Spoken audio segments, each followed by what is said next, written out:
Welcome to another episode of Judge for Yourself. Like many nations around the world, South Africa has indeed been gripped by the conflict which has taken place in Gaza. It has sparked debate, outrage, protest across the country. For example, the ANC Youth League and some pro-Palestinian organizations have called for the expulsion of the Israeli ambassador to South Africa, while others say Israel should be sanctioned altogether. The South African government, however, has taken a much more diplomatic route. It has sent two special envoys to the region in a bid to find a peaceful solution. Now, why this interests me in these programs, which deal essentially with constitutional issues, is that to some considerable extent, our constitutional framework, our normative ideas, are supposed to inform the way we look at our foreign policy. And one more thing, our constitution really was predicated on the idea that we pulled back from the brink, we stopped violence, and we became a society which perhaps could teach others how to deal with similar questions. Now, if you'd like to join this debate on Twitter, please use the hashtag JFYGaza. To discuss this topic, we are joined by Avrom Krengel, the chairperson of the South African Zionist Federation, Muhammed Desai from the Boycott, Divestment, Sanction group, and Brooks Spector is an associate editor of the Daily Maverick and a former US diplomat. Now, before I start asking the guests, let's frame this debate by looking at what Aziz Pahad, who was a special envoy, said as to why South Africa has not expelled the Israeli ambassador. There's a necessity for channels of communication to be open to all sides.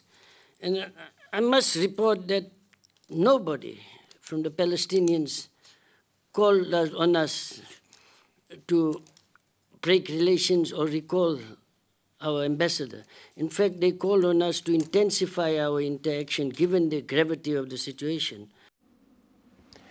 So let me ask you this. You, as I understand it, do want the Israeli ambassador to be booted out of the country. Is that right?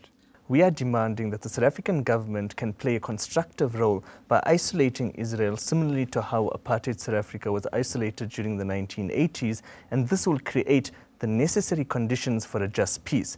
As for our South African government, we welcome the special envoy that was sent, we welcome the diplomatic efforts, and as part of that, we are asking our South African government to express a form of diplomatic protest against what Israel did in the Gaza Strip by killing more than 2,000 people, more than 350 children, and to send this diplomatic protest in the form of expelling the Israeli ambassador, recalling the South African ambassador from Israel. These are acts of diplomatic protest that have been taken up by various Latin American countries, as well as the South African government in the past. The point that I want to make to you is, at this stage, we'll obviously ask other guests, is if we cut diplomatic relations, how then do we play this constructive role? Because after all, if the constructive role is to engage as well with Israel, who, whatever you say about it, is an absolutely significant player in this whole problem, if we say, sorry, get out of here, we don't want to talk to you, surely that means, one, we've essentially cut off that particular possibility. Well, and two, the question arises, which other ambassadors should we kick out who in fact are also representing countries with even more disgraceful records? Well, the US Secretary of State, John Kerry, has failed to bring Israel to the negotiating table. Where does South Africa think that it's going to be able to bring Israel to the negotiating table? It can bring Israel to the negotiating table by telling it that there is a price to pay for your violations of human rights. Just as how apartheid South Africa was forced to that negotiating table after it lost international support. Boycotts, expulsions, and diplomat and divestments and sanctions are actually positive actions in the interest of Israelis themselves. Let us bring about a lasting, just solution similar to the solution of South Africa by bringing Israeli government to the negotiating table. We can do this here by sending a clear message, by isolating it from the international community. What, in your view, should the South African government do? I think this path that they've chosen in this conflict is very constructive. There is very little that South Africa can do to harm Israel.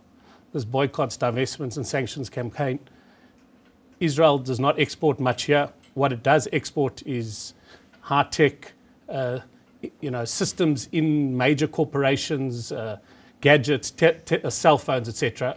So you land up, at the end of the day, what you'll end up doing, because you can't harm Israel, is attacking the South African Jewish community. So we get the death threats from Tony Ehrenreich. Companies that are founded or associated with the South African Jewish community are boycotted for trivial things like grapes. I'll come to that. And all you do is import the conflict of the Middle East into South Africa. Right. We take objection. We'll come to that. The anti-Semitic card cannot be played all the time by the Israeli lobby. It's not the BDS movement. Wait, you can't have both of you at the same time. South Africa does. South Africa I'm sorry, I must insist. South Africa does have a role. All right, well, I want to ask you whether that role, I'll come to the other stuff, I promise. I'm not going to not give you both. Let me just ask you this.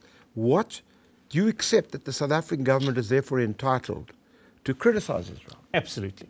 100%. And to say, we don't like this at all. We don't want 2,000 people killed, whatever you may say. Correct. So criticism of Israel is everyone's entitled to whatever criticism they want to. So what would you like the South African government to do? I think what the South African government is presently doing is probably one of the most constructive steps that is taken in many a year. It did this about 10 years ago. And that is to bring the parties closer together. It's true that John Kerry's, et cetera, have more leverage on both sides. But what we have is a soft power. What we have is a successful transition.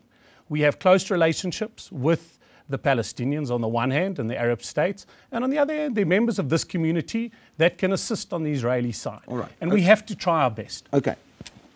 At the risk of engaging in a dreadful truism, we wheel in Winston Churchill and we quote, jaw is better than war.